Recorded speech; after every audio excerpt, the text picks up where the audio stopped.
It's just past 11 o'clock a.m. on October 20th, 2011. On the outskirts of Sirte, Libya, a man is being dragged out of a filthy concrete drainage pipe underneath a highway. He is bloodied, bewildered, and begging for his life. Just months ago, this man styled himself the King of Kings, the untouchable ruler of Africa, who treated Libya's national treasury as his personal bank account. Now, his uniform is stained with dirt and blood, and he is surrounded by a furious mob capturing his humiliation on shaky cell phones. This is Muammar Gaddafi. And we are about to step inside the final, brutal 60 minutes of his 42-year reign. To understand this desperate end, we have to quickly rewind.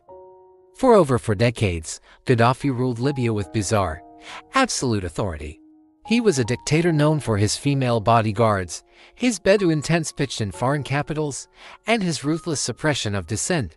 But in 2011, the Arab Spring swept across the region.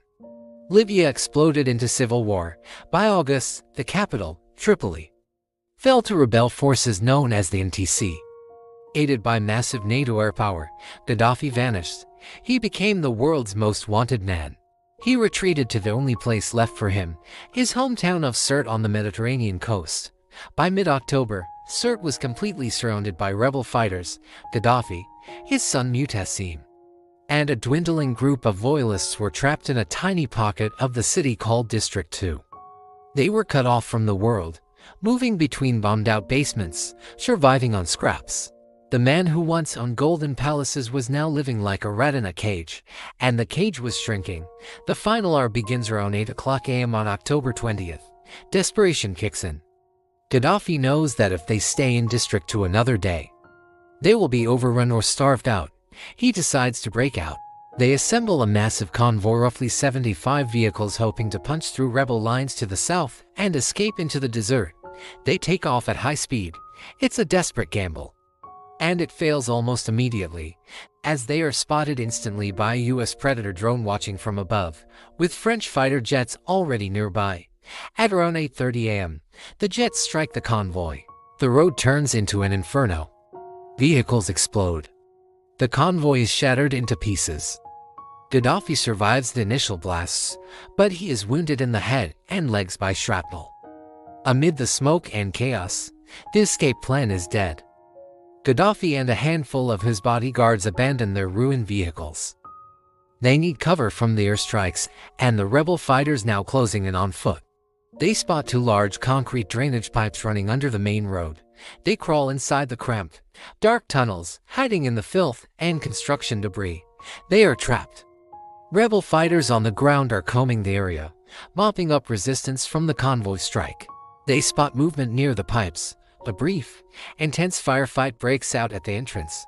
Eventually, Gaddafi's guards surrender. The rebels shout for whoever is inside to come out. A disheveled figure emerges. One fighter later recalled thinking, "This guy looks like Gaddafi." It was Gaddafi. This is where the timeline blurs into terrifying chaos. The next 30 to 40 minutes are documented in fragments by the shaky, pixelated cell phone videos taken by his captors. The footage shows a mob frenzy. Gaddafi, blood streaming down his face, is pulled from the pipe. The crowd is adrenaline-fueled, furious, and unbelieving. He is shoved, punched, and beaten. He is pulled onto the hood of a truck. The noise is deafening shouts of Allahu Akbar, gunfire in the air, and frantic yelling. Gaddafi seems dazed, almost in shock. In the footage, he can be heard asking his captors, "What are you doing? This is forbidden. What did I do to you?" His pleas fall on deaf ears. The rage built up over 42 years of dictatorship is being unleashed on one man in real time. It is not an arrest, it is a mauling. The beating continues for some time. Eventually, he is tossed into the back of an ambulance meant to take him to the city of Misrata. But he never makes it alive. At some point during the mob scene or the transport, the exact moment remains disputed, he is shot fatally. Reports suggest a close-range shot to the head, perhaps with his own golden pistol that was stripped from him. By the time the ambulance arrives in Misrata, the dictator is dead. The news spreads like wildfire across the globe. The images, as graphic as they are undeniable proof that the era of Gaddafi is over.